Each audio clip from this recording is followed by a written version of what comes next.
Boa noite, sejam todos bem-vindos. E hoje vamos dar continuidade ao estudo sistematizado da doutrina espírita. Na aula de hoje vamos concluir as leis divinas ou leis naturais.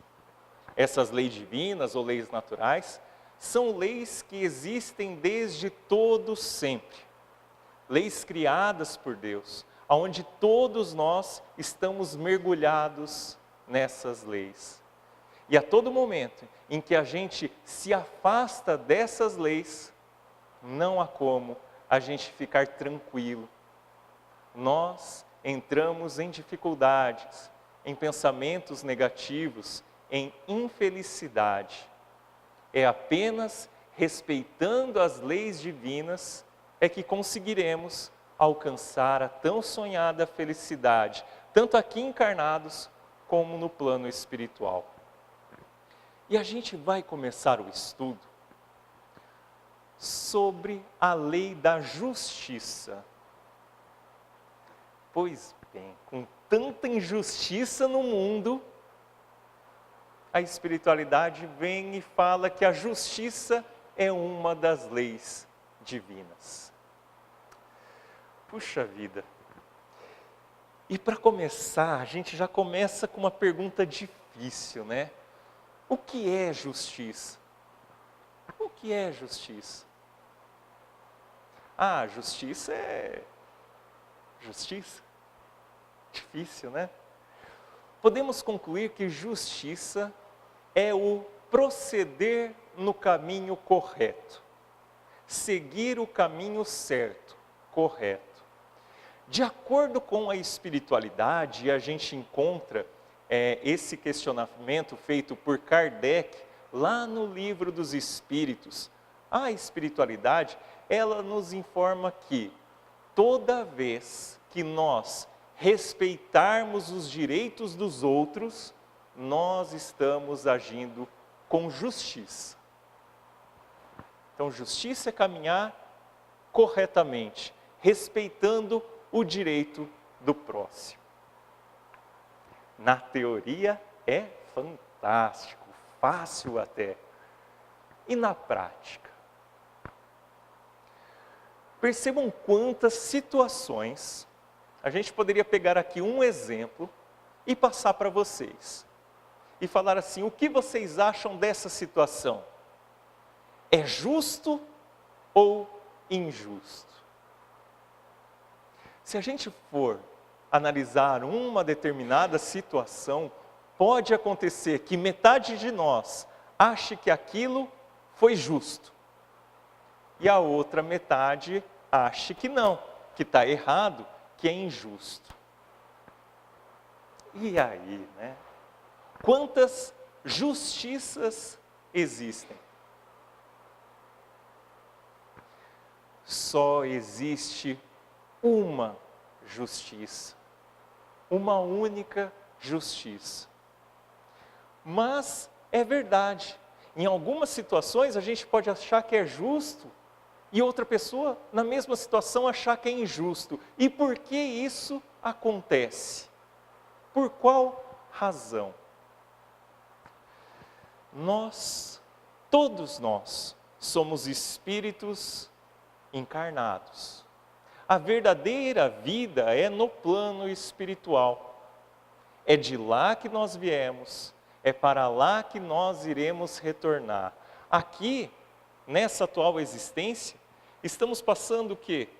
80, 90, 100, 120 anos. A vida física acaba e a gente volta para o plano espiritual.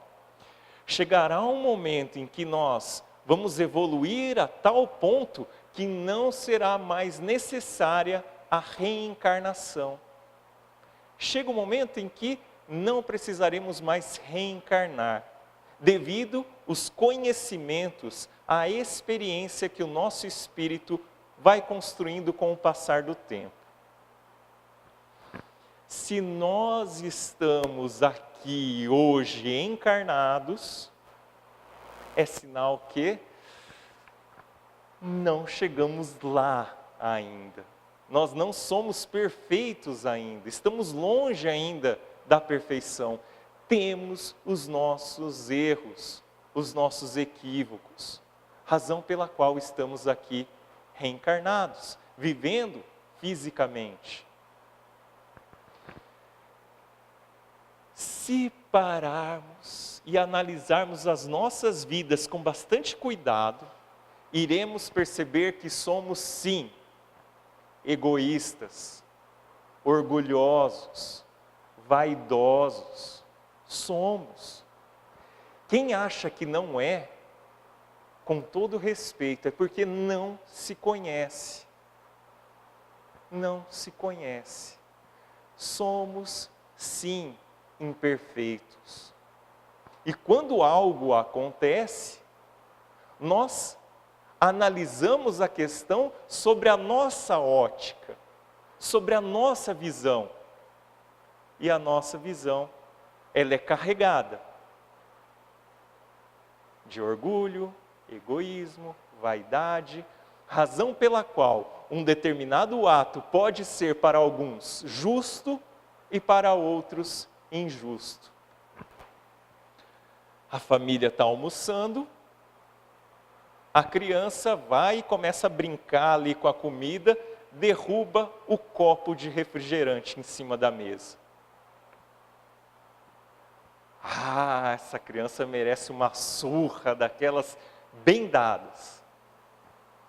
Ah, eu tenho que conversar com meu filho depois, eu acho que ele está se equivocando, né? Ele tem que criar bons modos. Ah não, é só uma criança, deixa ele. A mesma situação, cada um vendo de um aspecto. Perceba, é verdade, acontece. A justiça é uma só, mas conforme a gente vai evoluindo, todos nós vamos alcançando um senso moral mais evoluído e tendo a mesma ideia sobre justiça, sobre o que é certo e o que é errado. Eu acho que a pena de morte é certa para determinados crimes. Eu acho que não, pena de morte não. Mesmo ele tendo feito aquilo, chegará um momento na nossa história evolutiva que, independente da religião, nós iremos entender que o nosso espírito permanece vivo após a morte do corpo físico. Continua vivo. Se você condena alguém à morte, à pena de morte, você matou aquele espírito? Ele vai voltar. Vai voltar.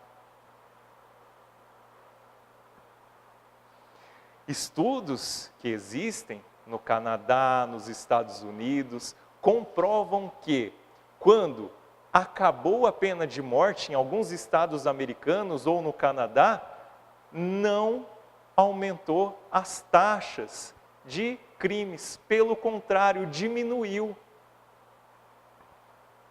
Olha que coisa. Então chegará um momento que todos nós teremos a consciência que é um espírito, está se equivocando, não vale a pena de morte.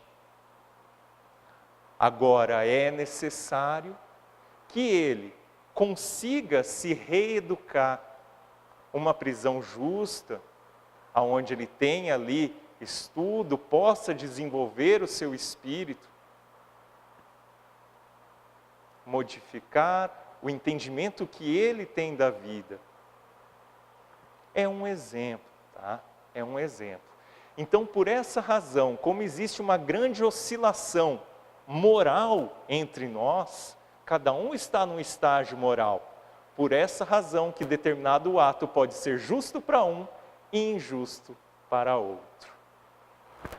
Bem, até agora tudo tranquilo? Sem dúvidas? Então tá, joia. Por favor. Abaixar o ar, vamos lá. Eixe, nossa Senhora, vamos ver como que a gente faz aqui para abaixar o ar. Alguém sabe? Aí, pronto, me auxilie. Eu não sei quanta temperatura, não sei nada, está na mão de quem entende. Então, bacana. A espiritualidade fala o seguinte também, e isso Jesus já disse lá atrás. Olha, eu quero tentar a partir de hoje ser o mais correto possível.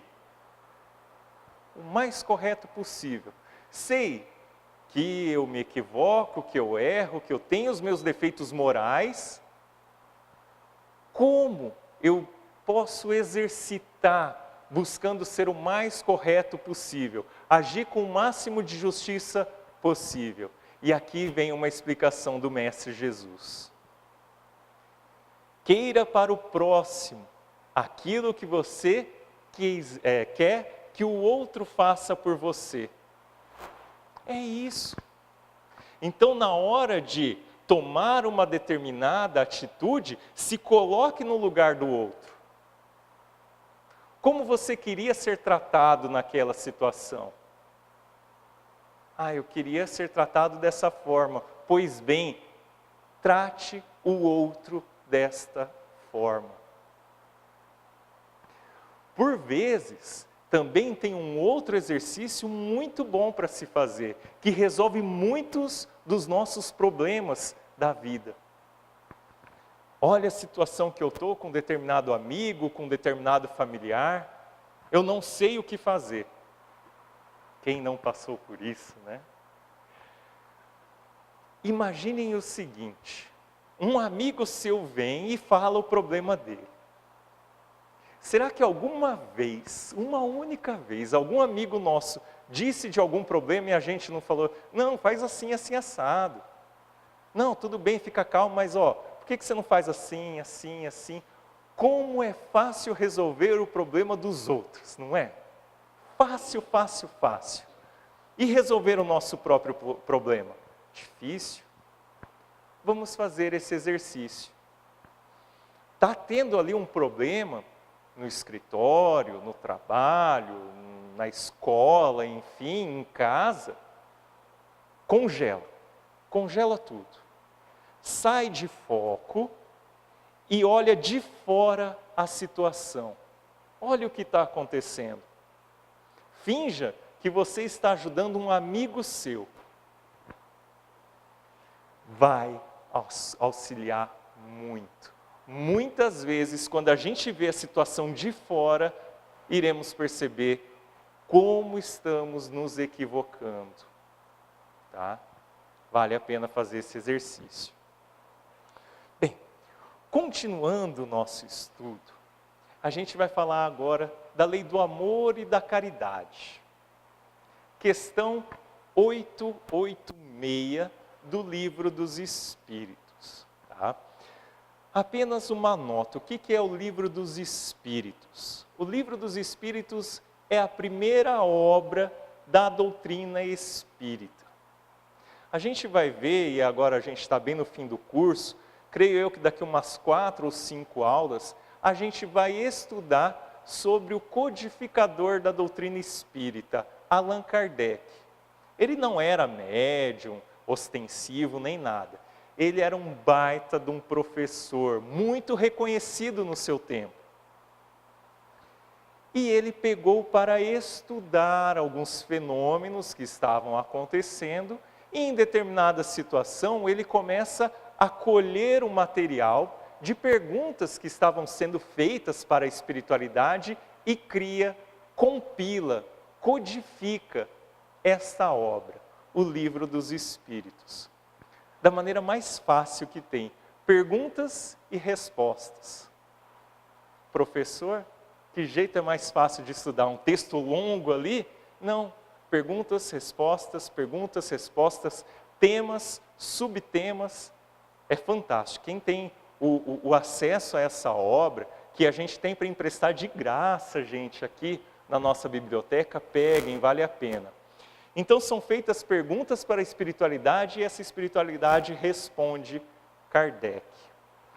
E na questão 886 do Livro dos Espíritos, Kardec indaga assim: qual o verdadeiro sentido da palavra caridade? Qual o sentido da palavra caridade. Então, olha como é fácil fazermos a caridade. Benevolência para com todos, indulgência para as imperfeições dos outros, perdão das ofensas. Ah, você quer meu perdão? Então beije os meus pés. Eu posso falar mal da Fernanda agora, né? A Fernanda é quem faz o evangelho, é minha esposa. Aí o que acontece, né? Ela chega em casa, tal, e a louça está lá toda suja, e ela pediu para eu lavar a louça.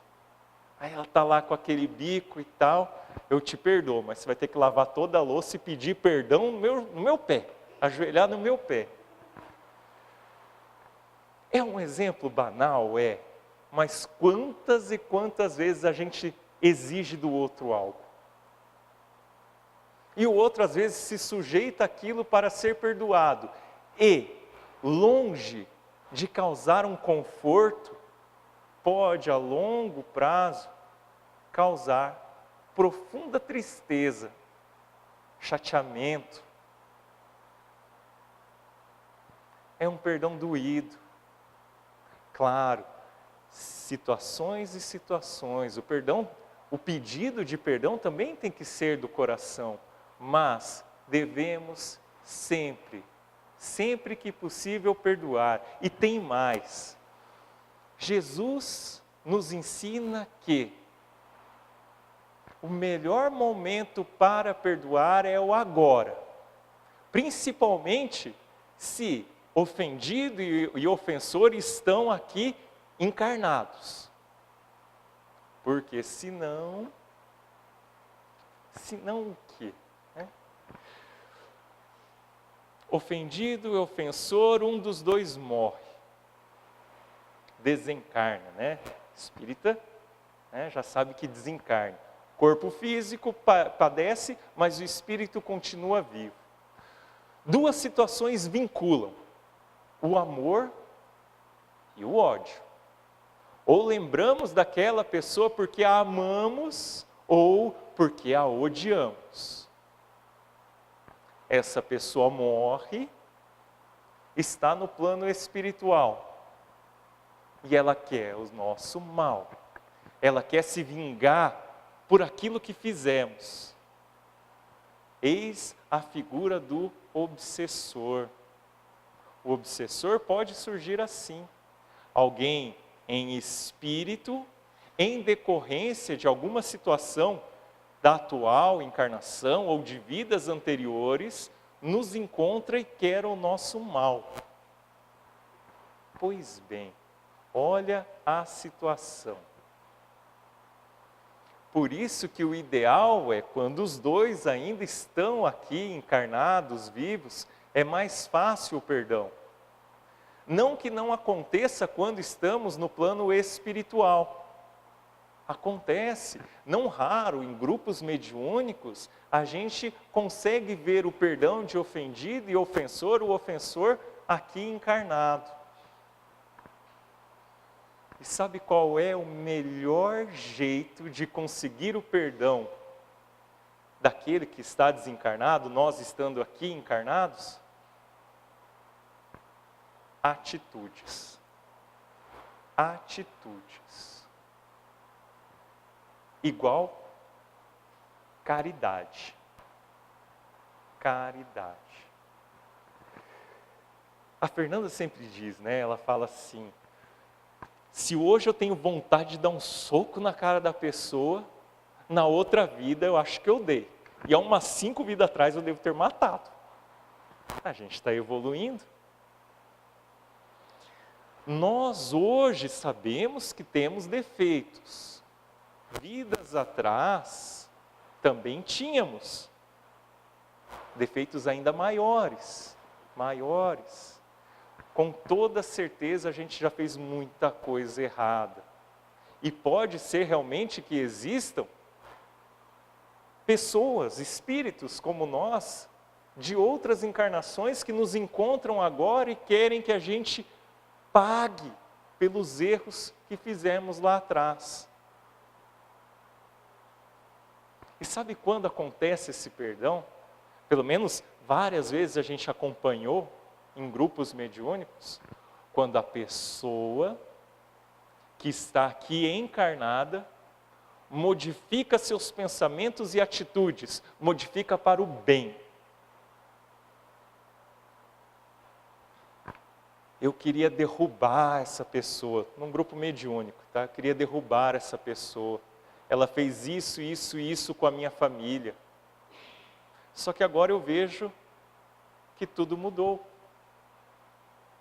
Não é a mesma pessoa que me prejudicou lá atrás. Hoje eu vejo, ela vai lá, canta lá para os velhinhos no asilo, ajuda o pessoal carente, tenta ser simpático, faz oração.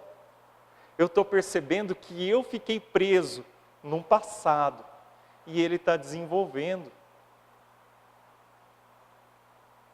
Quem diria como estou respeitando essa pessoa hoje? E a figura do obsessor se modifica. Aonde esse obsessor que queria o mal para aquela pessoa começa a protegê-la. Realmente, por tudo que passou, como está hoje, merece o meu carinho, a minha atenção. Perdoo e vou auxiliar no caminho correto. A caridade, meus amigos, é fundamental. Kardec coloca que fora da caridade não há salvação. Percebam que, como Chico Xavier mesmo disse, ele não fala que fora do espiritismo não há salvação. Chico Xavier fala que se Kardec tivesse falado que fora do espiritismo não houvesse salvação, ele não teria seguido a doutrina espírita. Mas Kardec disse, fora da caridade não há salvação. O segredo para a felicidade, para a evolução do espírito, é fazer a caridade. Não tem outra saída. Você pode ser espírita, tomar horas de passe, litros e mais litros de água fluidificada, assistir palestras diuturnamente, ou então pertencer a qualquer outra doutrina religiosa, mas se não praticar a caridade, o amor ao próximo, não há como ter um bom lugar no plano espiritual. Quando a gente desencarna, nós somos atraídos para lugares espirituais que estão na mesma sintonia que a nossa. Se nós estamos sendo pessoas boas, lutando contra as nossas imperfeições, querendo o bem, iremos para lugares bons. Se estamos mergulhados no vício, no ódio, no desejo de vingança, é energia, lei de atração. A gente desencarna e é atraído para iguais a nós. Por isso temos que nos esforçar sempre. Joia? Tranquilos? Todos preparados para desencarnar? Zero bala, um lugar bom? Então tá joia. Bem, aqui tem um ponto, digamos, polêmico. Esmola. E aí? E a esmola, né? O ato de dar esmola é ou não correto? Perdão. Eita, é ou não correto? Pensem, né? Perdão. É correto ou não ofertar ali uma esmola?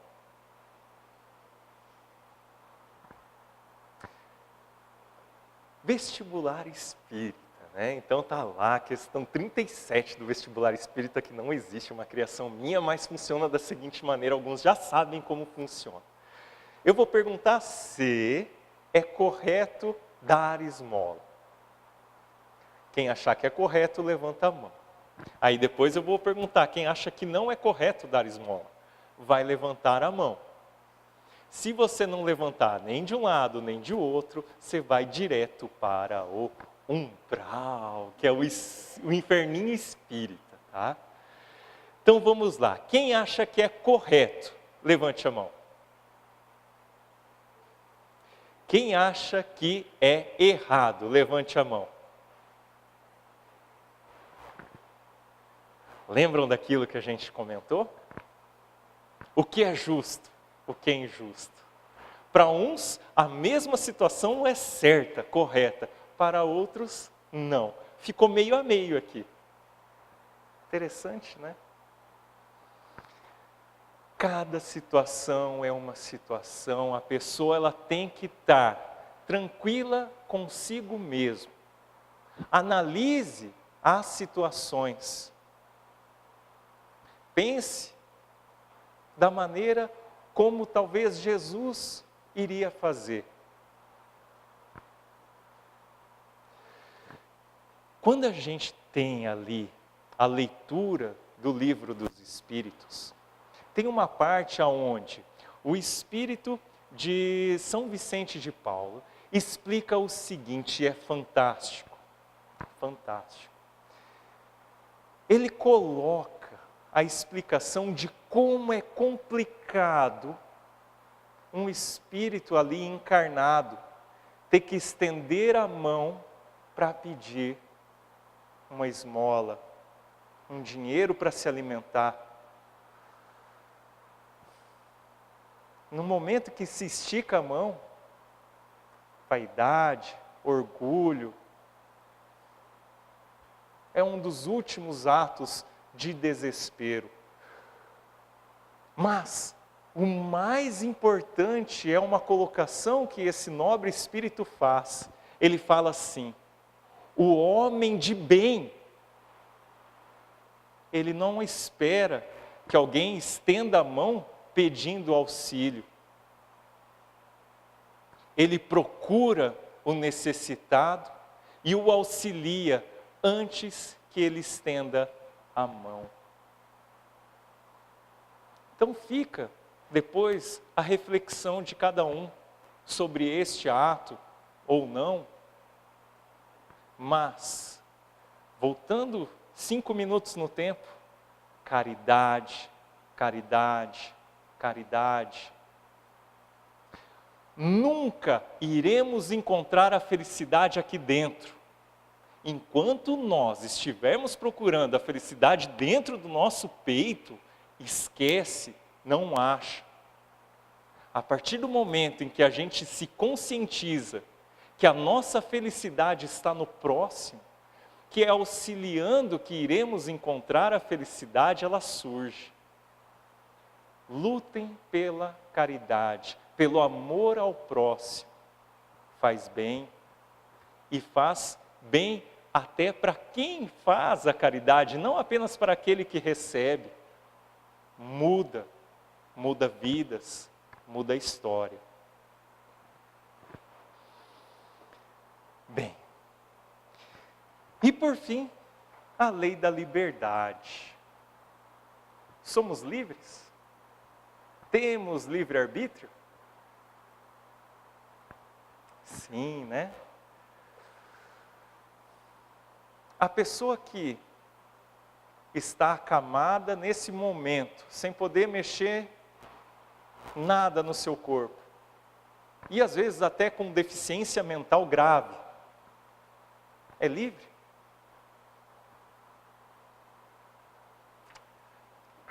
Eu pensei que era mais fácil falar sobre a liberdade, né? Pois bem, somos livres, sim, existe a liberdade. A liberdade ela é apenas ilimitada quando do nosso pensamento. O nosso pensamento é totalmente livre. No momento em que praticamos as nossas condutas, somos responsáveis por essas condutas. Plantamos, iremos colher. Às vezes aquele que está nessa situação que eu falei, aos nossos olhos, parece que não tem liberdade, livre-arbítrio. Teve. Primeiro detalhe, ele não está normalmente preso ali ao corpo. Em algumas situações sim, outras não. Mas tudo aquilo que nos acontece não é culpa do outro. É nossa responsabilidade. Todos nós somos herdeiros de nós mesmos. Temos o livre-arbítrio, a liberdade. Detalhe, o pensamento. Todos os nossos atos iniciam pelo pensamento. Vou dar um passo. Vou pular. Pensamento e execução. No Evangelho segundo o Espiritismo, capítulo 8, leiam, é muito bacana, fala da responsabilidade que temos que ter com o pensamento. Temos que estudar os nossos pensamentos. Quando a gente tem um pensamento mau e fica satisfeito com ele, é gostoso sentir vingança, ódio. Muito trabalho ainda há de ser feito. Por vezes a gente está parado na nossa evolução. Quando vem o pensamento mau, só que a gente breca ele, tenta lutar contra ele, ótimo, estamos no caminho. É por aí mesmo, lutar contra aquele homem velho que somos nós, cheios de imperfeições, é isso, vamos lutar. Até chegar um momento em que a evolução está completa. Sequer o pensamento mal vem. Bacana, né? Mas então, como eu disse para vocês, a gente vai ter uma reunião agora, né? Agora são basicamente 9h10. Daqui uns 15 minutos mais ou menos, nós teremos os passes. Então essa segunda parte, que seria o momento em que a gente iria conversar sobre o Evangelho, a gente vai passar para a próxima semana, que é a última semana do nosso curso. Aí, salvo engano, em dezembro, começamos novamente o nosso curso aqui. Tá bom? Tenham todos uma linda, iluminada semana, tá? Pensem em tudo que a gente colocou hoje, principalmente em relação a pensamento, sentimento, oração. Bacana? Um beijo no coração, uma boa semana a todos.